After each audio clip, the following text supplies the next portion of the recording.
বোন এদিকে আসেন। ওয়ালাইকুম সালাম। আপনি এই এলাকার ভোটার? আপনি এই এলাকার ভোটার?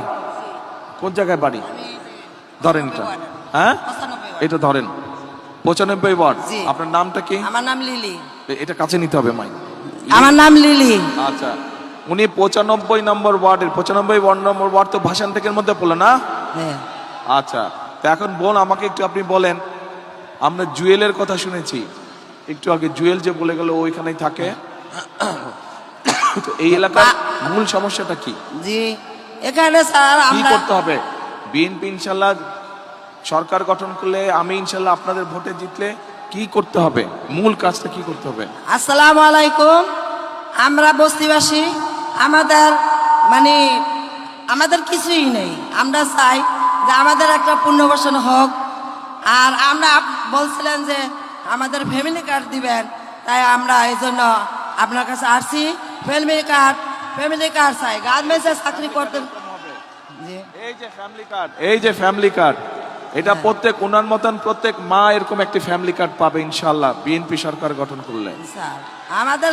আমরা এটাই চাই। আমাদের দেশ বাড়ি নেই, নদীতে সব চলে গেছে। আমরা চাঁদপুর ছিলাম, কিন্তু এটাতে ফ্যামিলি কার্ড তো শুধু এক মিনিট বোন, ফ্যামিলি কার্ড তো ইনশাআল্লাহ আপনার মতন যারা মা তাদের সকলে পাবে সারা বাংলাদেশে ইনশাআল্লাহ। আমরা সবাই ফ্যামিলি কার্ড পাবে ইনশাআল্লাহ। কিন্তু এলাকার কি সমস্যা এটা বলতে হবে তো। এলাকায় আমাদের বাড়িঘর নেই, আমরা একটা পুনর্বাসন চাইছিলাম। যদি আমাদের পুনর্বাসন দেন তাহলে আমরা সবাই আর কি আনন্দ পাবো, খুশি পাবো। আপনার যদি আমরা ভোট যদি জয়যুক্ত করতে পারি তাহলে আমাদেরকে পুনর্বাসন দিবেন। তাহলে জয়যুক্ত করেন। জয়যুক্ত ইনশাআল্লাহ করবো। আমরা বিপুল ভোটে পাস করবো। আমরা দানের শেষে পাস করবো। আল্লাহর রহমতে দান, আমরা জীবন দিয়ে আল্লাহর রহমতে আমরা দানের শেষে পাস করবো ইনশাআল্লাহ। তাহলে আপনার এলাকার মূল সমস্যাটা কি? তাহলে পুনর্বাসন। হ্যাঁ, পুনর্বাসন আমাদের ঠিক। পুনর্বাসন মূল সমস্যা। পুনর্বাসন আমাদের ফ্যামিলি কার্ড। পুনর্বাসন, হ্যাঁ পুনর্বাসন আমরা ফ্যামিলি কার্ড তো শুনেন, কথা শুনেন। ফ্যামিলি কার্ড তো আপনার মতন মা যারা তাদেরকে দিব, ওটা একটা ব্যাপার। আর এলাকার ফ্যামিলি কার্ড তো সারা দেশে অনেক স্যার, অনেক লোকজন লেখাপড়া করে এমবিবিএস পাস করছে। অনেক লোকজনের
ঠিক আছে। এবার মা বলেন আর কি বিষয়?